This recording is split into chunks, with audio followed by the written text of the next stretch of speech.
Bem-vindos à sala de aula da Smart Technologies. Eu sou a professora Renata e vou trabalhar com vocês hoje a deriva continental e o movimento das placas tectônicas. São duas teorias que se juntam para explicar as transformações ocorridas na atual posição dos continentes. Justamente para ajudar na explicação da teoria das placas tectônicas é que surgiu a teoria da deriva continental. E vamos falar um pouquinho dela. Ela foi criada pelo meteorologista alemão Alfred Wegener em 1915, após ele analisar alguns fatos. Que fatos são esses? A coincidência entre os contornos da África e da América, a semelhança entre os tipos de rochas e fósseis encontrados nestes dois continentes e os fósseis de plantas tropicais encontrados na Antártida, demonstrando que um dia esse continente já esteve ligado aos demais. Então vamos visualizar isso através de algumas imagens. Nessa primeira imagem a gente pode visualizar o quê? Que inicialmente nós tínhamos um único grande bloco de terra, que era a Pangeia. Isso mais ou menos há cerca de 220, 225 milhões de anos atrás. Então aqui a gente tem, olha, todos os continentes atuais reunidos num único grande bloco de terra. Além desse grande bloco de terra, a gente tinha um grande oceano, que era o Pantalasa. Devido às transformações, devido às movimentações, esse bloco de terra se transformou em dois blocos, a Laurásia e a Gondwana. Tá? Então a gente tem a Laurásia ao norte e a Gondwana ao sul, mais ou menos há cerca de 180 milhões de anos atrás.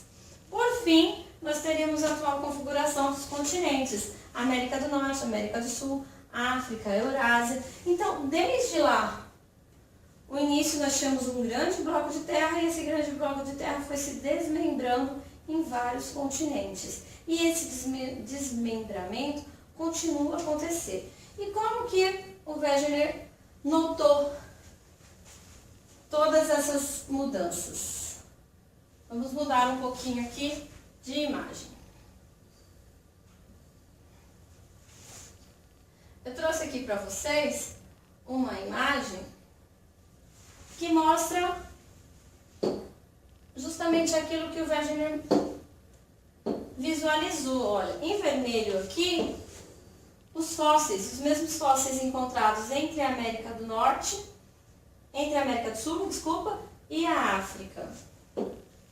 Aqui também a gente tem, olha, um contorno entre a América do Sul e a África.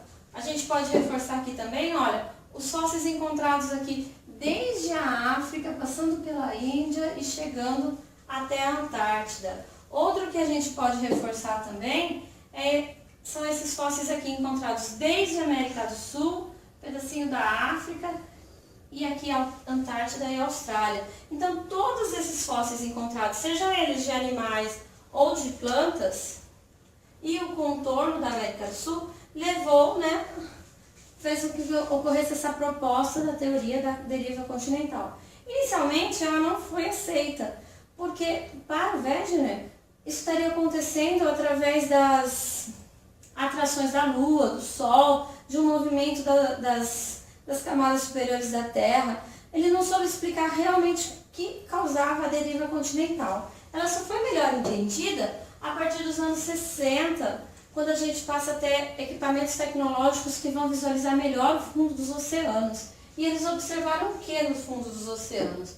Eles observaram, pegando a dorsal mesoceânica, que é a cadeia que tem entre as Américas e a Europa e a África, que se você pegasse exatamente o meio dela, onde a gente tem essa linha vermelha, e a partir dela fosse datando as rochas, você ia ver que teríamos datações parecidas de acordo com a distância. Então aqui nós temos os números, olha, 9, 38, 53, 81, chegando a 155 e depois a 180. Então a partir desse momento é que eles passaram a aceitar realmente a teoria da deriva continental, porque eles viram que as placas estão se afastando, os continentes estão se afastando e a partir disso está saindo aqui a lava do fundo ali das camadas internas da Terra e estão formando novas rochas. Mas por que as placas tectônicas estão se movendo. Daí foi aceito que, se a gente for lá fazer um estudo das camadas interiores da Terra, observar diretamente o núcleo, o manto, a crosta, ou se não, observar mais pelas suas estruturas físicas, pelas suas estruturas químicas, que nós temos a litosfera, que é essa camada superior com a crosta, e essa camada, vamos dizer assim, a camada superior do manto, como ela está em movimentação, em constante movimentação devido às correntes de convecção, devido ao alto teor aqui da temperatura, ela faz com que ela provoque essas mudanças todas na litosfera. Ela provoca a separação de algumas áreas, ela provoca o encontro de outras áreas, tá? Então, todas essas movimentações que ocorrem nas camadas intermediárias ali, né, abaixo da crosta, são os que provocam realmente os movimentos das placas tectônicas e que provocam os terremotos e o aparecimento dos vulcões. Disso nós temos aqui o nosso mapa de placas tectônicas do mundo. A gente visualiza 7 grandes placas: Pacífico, Sul-Americana, Africana, Norte-Americana, Eurasiática, Indo-Australiana e mais algumas, placa de Nazca, né? E mais algumas menores: Cocos, Caribe, Arábica, Filipinas. Essas são as placas que estão abaixo da crosta terrestre, formam a litosfera. O que a gente visualiza também através desse mapa? As linhas brancas, que são as bordas, e são exatamente das bordas que ocorrem os fenômenos, que ocorrem os choques, que ocorrem as aberturas, que dão origem aos tremores de terra, aos vulcões, às cadeias de montanha. Então a gente pode visualizar alguns casos. Por exemplo, aqui, olha, no choque da placa de Nazca com a placa sul-americana, nós temos esse tipo de movimento. O encontro das placas, o choque, o contato entre as duas placas. Isso daqui nós chamamos de limites convergentes. Aqui eu tenho um limite convergente para vocês visualizarem, aonde a placa mais pesada vai ficar sobre a placa mais leve. A placa mais leve está afundando, houve um choque dessas duas placas. E esse choque dessas duas placas formou o quê?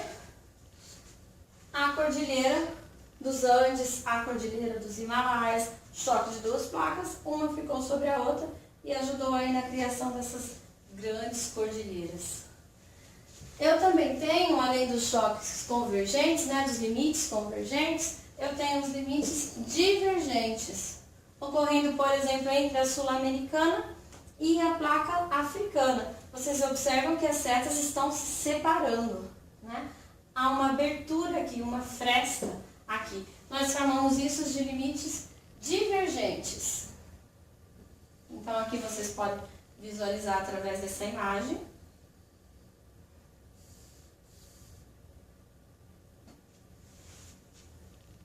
Opa, aí.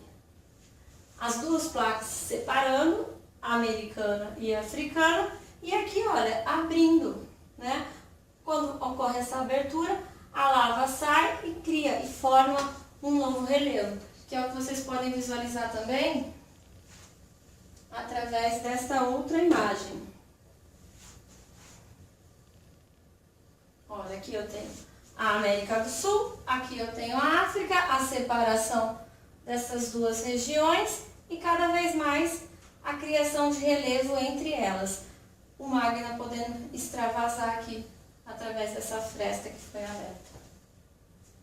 Depois eu tenho também um outro caso que é chamado de limite transformante.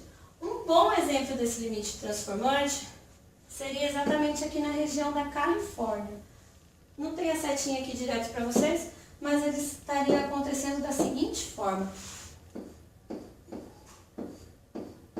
Ocorre que um deslizamento vertical ou horizontal, ou pode ser chamado de tangencial, que uma placa está deslizando ao lado da outra. E esse deslize aqui dessas placas mostra alguns fenômenos diferentes. Olha, então aqui a gente tem a transformante, que uma está indo, olha, uma subindo, a outra descendo, fazendo esse tipo de movimento. E esse tipo de movimento, ele nem aumenta o relevo como tinha lá, nem cria um novo relevo, nem cria uma cordilheira. Ele está passando, olha, aqui tem a região da Califórnia, uma está subindo, a outra está descendo. Esse movimento tangencial está acontecendo aqui, está causando aqui os terremotos desta região. Então, esses são os limites de placas conhecidos atualmente. E daí algumas pessoas se perguntam, por que no Brasil eu não tenho todos esses problemas, todos esses criação de cordilheiras, terremotos, vulcões? Porque se vocês observarem bem, o Brasil ele está aqui, olha, no centro de uma placa tectônica. Então ele não é atingido diretamente pelos fenômenos. Esses fenômenos podem até chegar aqui, mas sempre numa intensidade menor. A gente lembra, a gente vai reforçar através do próximo mapa que os fenômenos acontecem, na sua maioria, próximo às bordas da placa. Observem essa borda e observem quantos vulcões nós temos próximo a ela. Observem esta borda e quantos vulcões ocorrem próximos a ela. Observem aqui que nas bordas que passam no meio do Japão, nós temos casos de vulcanismo. Provavelmente também temos casos de tremores de terra. E o Brasil não, olha, o Brasil, longe das bordas, não sofre intensamente com esses tremores. O que pode chegar a ele é o final do tremor, é os resquícios dos tremores de terra.